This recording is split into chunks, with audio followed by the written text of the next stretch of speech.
Po tem berilu smo brali o smrti duhovnika Jojada in pa potem, kako se je izraelski narod odvrnil od Boga. In pravi, zapustili ste Gospoda, ne boste imeli sreče. Enako velja za nas, za našo družino, enako velja za našo slovensko državo, enako velja za Evropo. Zapustili ste Boga, ne boste imeli sreče. Enako velja za ves svet.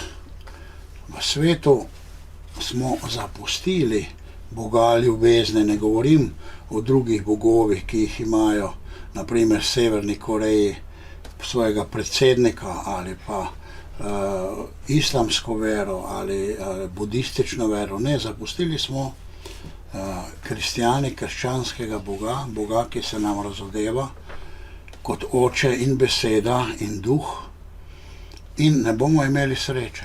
Kako je s tvojo družino? Ali še molite? Ali poznaš Božjo besedo? Ali berete Sveto pismo? Ali si prizadevate za ljubezen? Ali si prizadevate vaši družini, da ohranjate Božje vrednote? Kako skrbite za vzgojo svojih otrok? Ali jim dajete krščansko vzgojo? Zapustili ste Boga, ne boste imeli sreče, je učitek sina Jojada in je bil potem zato tudi umorjen. Druga stvar je to, vidimo, da pravi, to je veliko pred Kristusom, verjetno 1000 let skoraj da pred Kristusom. David je bila ta situacija duhovna, ki je tudi danes. Razni problemi, ubijanja, smrti, vojske, klanje, trpljenje. Tako je ta svet je kot neko trpljenje, da se vidi, če mi ostanemo Božji, da ostanemo na Božji strani ali z Bogom sodelujemo. Svetopismo pravi, zaman je pozno v noč trdo delati. Zakaj zaman? Ker pa si zapustil Boga. Ne? Zakaj? Ker Bog daje zvest in dvojni delež. Torej, zaman se trudiš, zaman energijo se mučiš, in tako, če si zapustil Boga, bo vse šlo narobe. Vse bo šlo narobe, od A do Ž, vse bo imelo slabi konec, vse bo imelo slabo in potem končno izgubo, večno izgubo duše, ker si jo predajal v življenju sovražniku. Tako pravi Jezus, ne bodite torej skrbeh, izberite si Božje kraljestvo, bodite z Bogom povezani, najdite stik z Bogom, ki vam daje tolažbo in življenje za vašo dušo.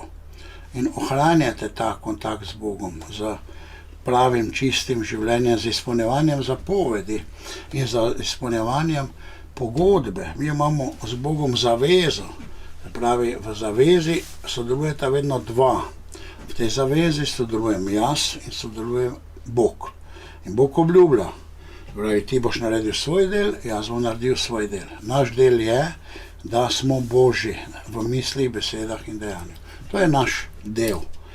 Se premagujemo preslavem, smo zvesti Bogu, izpolnjujemo njegovo besedo, izpolnjujemo njegovo ljubezen.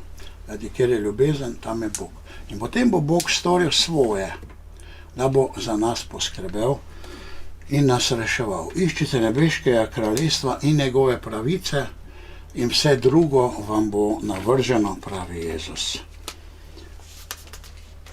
Če zapustite Gospoda, zapustili ste Gospoda, resnično ne boste imeli sreče.